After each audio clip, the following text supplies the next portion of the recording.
Sneha steel and furniture centre Salgare. आमच्याकडे steel भांडी, संसारोपयोगी साहित्य, sofa set, furniture, cooler, dining table, आटा चक्की व इतर साहित्यांचे एकमेव ठिकाण एक, व्हरायटी अनेक। आता शुभ मुहूर्ताची सुरुवात सलगरेतील स्नेहा स्टील मधील खरेदीनेच। वाजवी दर, सजवा फर्निचरने तुमचे घर। सर्व साहित्यावर बजाज फायनान्सची खास सोय उपलब्ध। स्टील भांड्यांना 5 वर्षे गॅरंटी, तर फर्निचर साहित्यास किडवाळीपासून लाईफ टाइम वॉरंटी। खात्रीशीर खरेदीसाठी मिरज पूर्व भागातील एकमेव ठिकाण Sneha steel and furniture centre Salgare. आमचा पत्ता रवींद्र वस्त्रनिकेतन शेजारी सलगरे। संपर्क 90 96 25 91 38।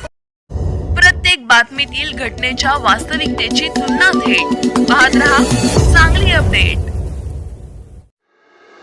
सांगली जिल्ह्यामध्ये जिल्हाधिकाऱ्यांच्या बंदी आदेशाचा भंग करून बेकायदेशीररित्या गावठी पिस्तूल आणि जिवंत काडतुसे बाळगणाऱ्या एका सराईत तरुणाला विटा पोलिसांनी आज गुरुवारी दुपारी रंगेहात पकडलं।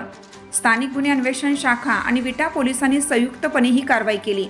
यामध्ये संशयितांकडून एकूण 4 पिस्तूल, 4 जिवंत काडतुसे, 1 मोटरसायकल आणि सॅक असा एकूण 2,67,400 रुपयांचा मुद्देमाल जप्त करण्यात आला। या प्रकरणी पोलिसांनी धीरज सतीश चव्हाण वय 21 राहणार पारे रोड, बजरंग नगर, विटा या तरुणाला अटक केली।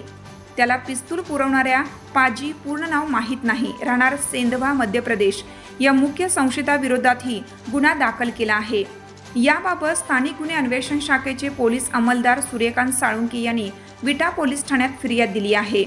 जिल्ह्यात सध्या जिल्हाधिकाऱ्यांच्या आदेशान्वये शस्त्रबंदी लागू आहे। असे असतानाही संशयित धीरज चव्हाण हा विटा ते तासगाव रस्त्यावरील एका मंगल कार्यालयासमोर संशयास्पदरित्या थांबल्याची माहिती पोलिसांना मिळाली। त्यानुसार पोलिसांनी गुरुवारी दुपारी तिथे सापळा रचून धीरजची झडती घेतली। यावेळी त्याच्या सॅक व ताब्यातून बेकायदेशीर बिगर परवाना असणारी 4 पिस्तूल, अग्निशस्त्रे आणि 4 जिवंत काडतुसे जप्त करण्यात आली। या प्रकरणी विटा पोलीस ठाण्यात भारतीय न्यायसंहिता 3.5, भारतीय शस्त्र अधिनियम 1959 चे कलम 3, 25 महाराष्ट्र पोलीस अधिनियम कलम 37(1)(3)/135 प्रमाणे गुन्हा दाखल करण्यात आला आहे।